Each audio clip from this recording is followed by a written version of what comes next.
এখন কোশ্চেন হলো, আমি দৈনিক কি কি খাবার খাই? ব্রেকফাস্টে আমি প্রথমে খাই 3টা সিদ্ধ ডিম।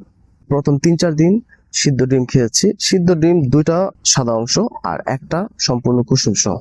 2-3 দিন খাওয়ার পরে আমার কাছে মনে হচ্ছে এটা আমি খেতে পারছি না, ভাল লাগছে না। এই জন্য 3টা ডিম আধা চামচ ঘি দিয়ে বা 1 চামচ ঘি দিয়ে আমি পোচ করতাম। পোচ করার পর 2টা কুসুম আলাদা করে ফেলতাম, বাকিটা আমি খেয়ে ফেলতাম।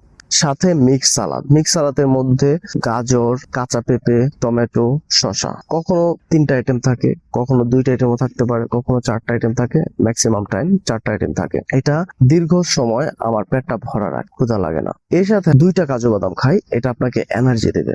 গুড ফ্যাটের একটা ভালো একটা উৎস, কিন্তু বেশি খাওয়া যাবে না। 3টা কাঠবাদাম খাই, এই কাঠবাদামটা পেটটাকে একটু ভরা রাখে, কিন্তু অতিরিক্ত খাওয়া যাবে না, এটাও গুড ফ্যাটের ভালো একটা উৎস। 5টা থেকে 6টা কিশমিশ খাই। কিশমিশটা শরীরে হালকা এনার্জি দেয়, যেটা আমাকে মিষ্টি খাওয়ার চাহিদা পূরণ করে দেয়। এরপর 1 গ্লাস পানিতে আধা চামচ চিয়া সিড, আধা চামচ তোকমা দানা আধা ঘন্টা পানিতে ভিজিয়ে রেখে তারপর সেটা খাই। এটা লং টাইম পেটটা ভরা রাখে, ক্ষুধা নিবারণ করে রাখে এবং শরীরটাকে ঠান্ডা রাখে।